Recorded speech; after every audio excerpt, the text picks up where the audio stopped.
Hello, and welcome to Evans Mill. I'm Jason, your executive chef. Today we're coming to you again from the new kitchen. We just can't get enough of it. Glad to be back in here. Today we're going to continue on our knife series, and today we're going to bring to you our salmon.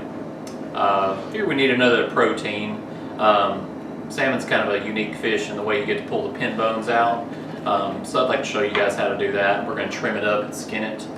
So if you go to the grocery store and you're looking for salmon, you know, it's hard to get to touch it very often, but you want to kind of, if you can, feel of it. This is nice and firm. It's not mushy where your finger's going to sink into it.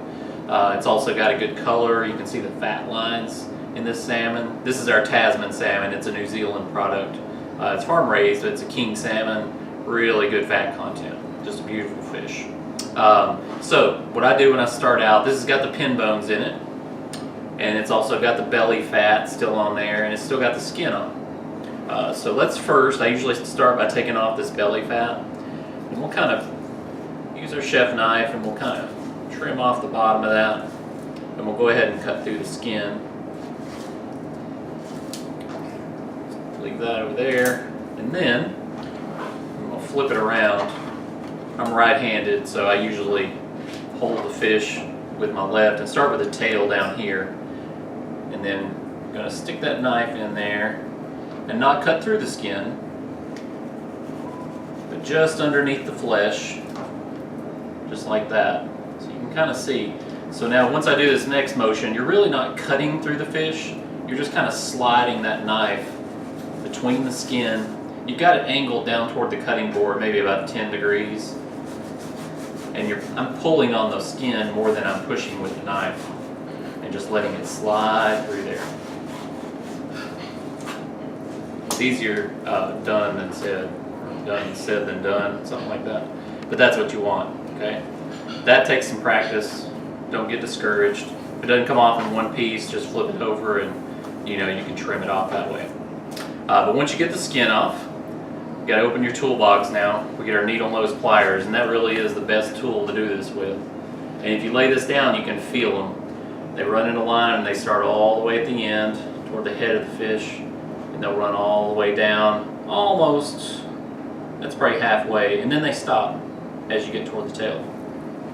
But to pull these out, they're a little bit tricky. I'm kind of working with them a little bit so I can see them and get them to stand up. And really, you want to kind of start on the end down here. To demonstrate, I'm going to start here in the middle so you can see them. And you kind of got to grab a hold of them. And they will break off with you occasionally, but you want to kind of use the needle nose pliers, and you kind of got to wiggle them out, okay? And you'll feel them come all the way out. If they don't come out easy, it's a good sign that your fish is not very old. Or if they don't come out at all, you're eating bones. Give me a hard time today. They know their own video. Aha, just like that. So that's a long bone, and they kind of run like diagonally back through the fish. So if you were to cut this fish with the bone still in it, you'll have bones just running all over the place in there. So you really want to try and work and get those out. And it just takes a little bit of patience. And you want to kind of grab them and not try to rip up the whole fish. Get a hold of this one. No, being stubborn today. You want to wiggle him out of there, pull him, just like that. Alright, so we're not going to video all of those, but you guys get the idea. You just start on the end and work your way all the way back to the middle, and then you can cut some nice fillets out of your fish, just like that. Alright, you guys give it a try. See if you can get yourself some salmon. You guys enjoy.